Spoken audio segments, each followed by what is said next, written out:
des repliements de l'embryon. Tout d'abord, on va voir ça dans un plan transversal. Donc ici, c'est l'image de l'embryon en coupe sagittale. Donc, vous distinguez toujours les mêmes éléments. Hein. À gauche, c'est la partie céphalique. À droite, c'est la partie caudale, avec le pédicule abdominal. Mésoderme en rouge, ectoderme en bleu et endoderme en jaune.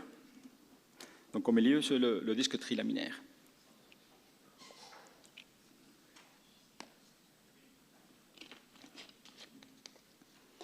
On fait une coupe transversale au milieu du corps de l'embryon.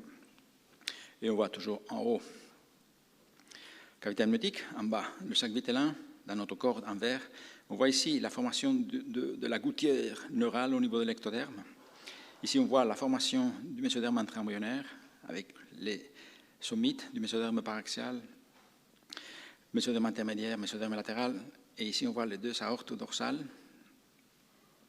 Donc, avec l'applicature, on voit comment ce cellome intra-embryonnaire dans le mésoderme latéral va être fermé.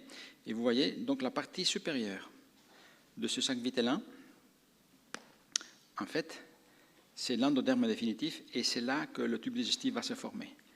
Vous voyez, à ce stade, il y a encore au milieu du corps de l'embryon une communication entre le cellome intra-embryonnaire et le cellome extra-embryonnaire de la cavité choriale.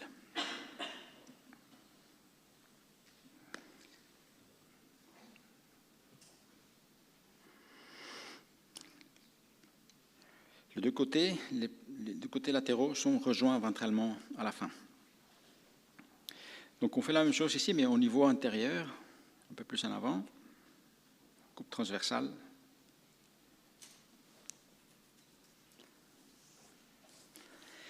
Et là, on voit très bien les plicatures latérales,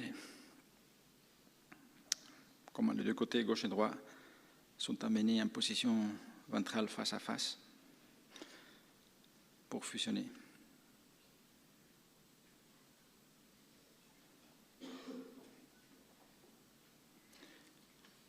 Voilà, une fois fermé, le cylindre il est complètement formé.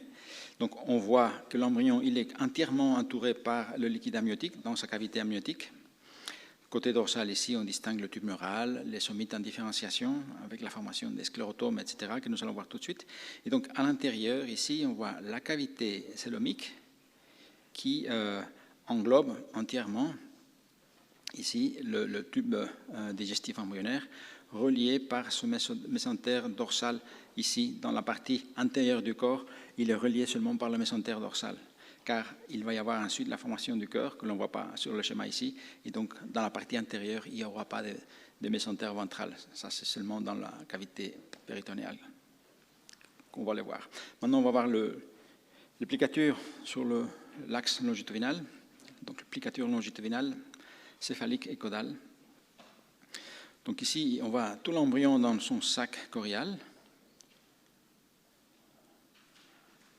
Voilà, on attend le nom des choses. Donc, tout ça, c'est le cellome extra-embryonnaire, le sac chorial. Donc, en périphérie, c'est le chorion, c'est-à-dire le mésoderme extra-embryonnaire avec les villosités choriales qui sont en train de former le placenta.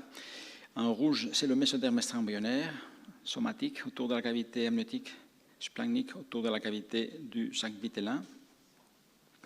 Donc, côté postérieur à droite, côté antérieur à gauche, on voit ici l'ébauche du tube cardiaque du cœur avec son mésoderme particulier, le septum transverse. Donc, avec ces plicatures, on va voir comment ces structures se déplacent. C'est assez visuel, assez facile à suivre comme ça. Donc, vous voyez très bien ici comment maintenant le cœur il est ventral par rapport au tube digestif antérieur et comment aussi la membrane cloacale et l'allantoïde sont aussi en position ventrale par rapport au tube digestif.